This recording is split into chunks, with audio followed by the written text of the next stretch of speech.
umpisa na natin. Yan. Share ko na po sa inyo yung set ni Rara para sa gagawin namin papsabog sa bagong taon. Yan. Isa-isahin ko tong mga pyesa na to. Medyo mura lang eh. Okay. Umpisa na natin dito sa throttle body. Row 1 yan. Yan. Solid naman talaga. Yan. 44mm siya. 44mm. Tapos in-advisean din kami syempre ni Datatech na gamitin namin ay Sniper 150 TPS. Yan. TPS. Advice po sa amin ni Datatech yan. Kaya sinunod ko na lang. And then yung manifold 44mm. Yan. At saka injector. Yan.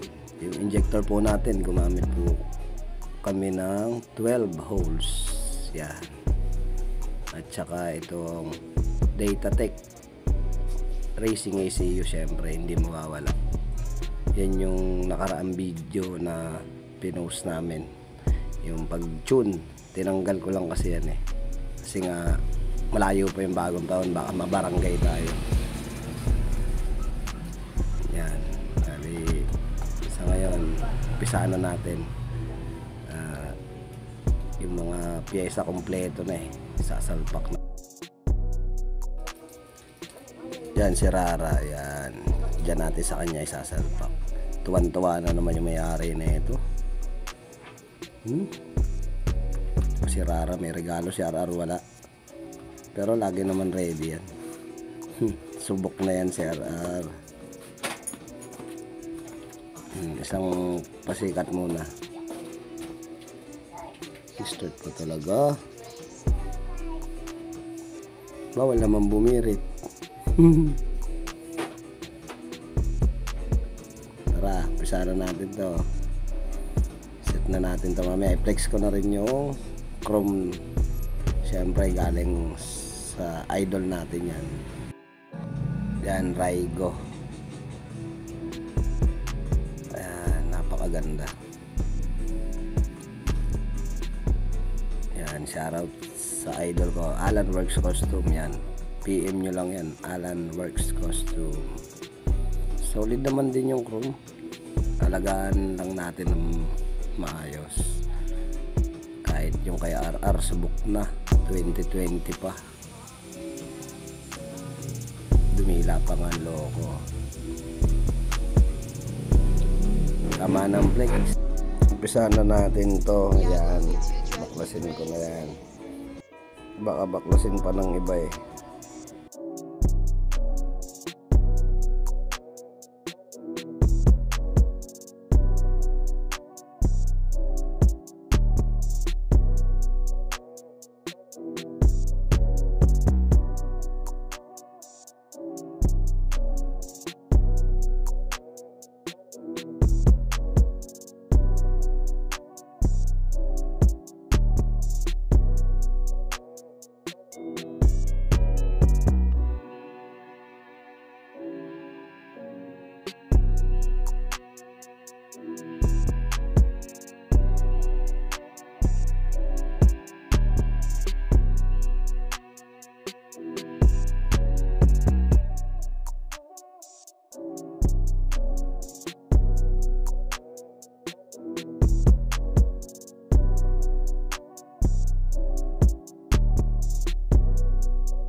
Yan, kabit na natin ngayon yung sa injector.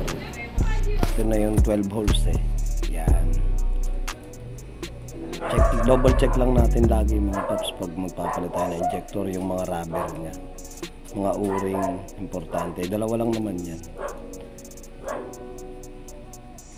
At yung sa stock mo, pwede mo naman yan ilipat. Pwede mo pa rin siya magamit sa same size lang naman yan. Swabing swabe.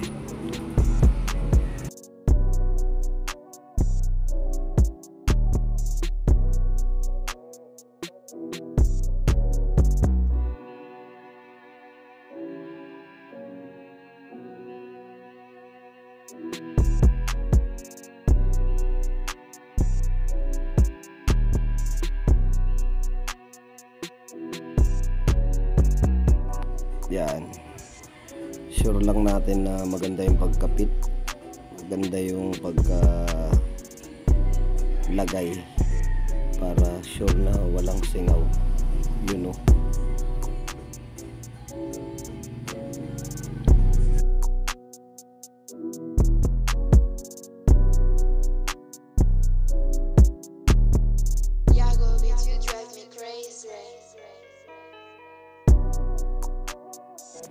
Yan, dito inaayos ko yung ano niya, yung pinaka mount niya. Sayang, mas maganda sana. Yan, tumatama kasi siya sa tangke. Yan, testing ko siya kasi nakakita ko ng iba. Okay naman, pero ito kahit anong gawin ko, wala. Obligadong yung isa na lang ang ikabit. Yan, mas maganda sana yung design, pero okay lang. Importante, may salpak natin na maayos. Masarap ang pagsabog sa bagong taon.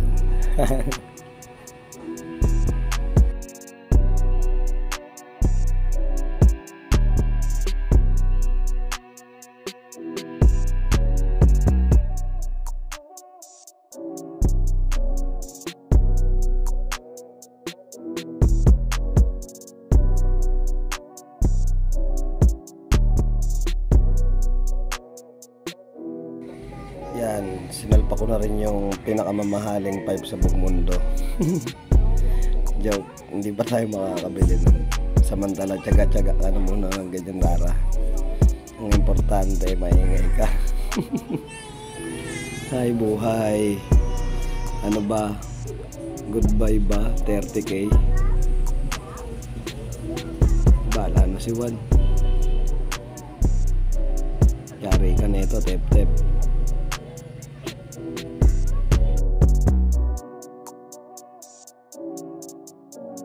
Yan, dito pinapaset ko na sa kanya yung mode ng Datatec.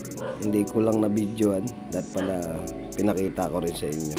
Bali sa may code, stage 1, stage 2 kasi sa dalawa yung natin.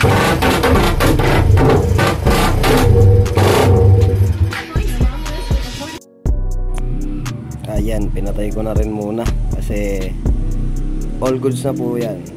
Bali, alam nyo na, sabi, gaya nga na sabi ko, nagtatawag ng pulis yan eh. Kaya gustuin ko man. Kaya excited na ako sa bagong taon. Wasakan na. Ito na lang muna sa ngayon yung i-upload ko mga paps. Bali next year na lang natin i-upload yung para sa video na sa bagong taon, yung magiging year end namin ni Rara and RR. Syempre muli po ako ay bumabati ng Merry Christmas and Happy New Year sa inyong lahat. Pa-like and subscribe na lang din po. Motor RR Works. Thank you.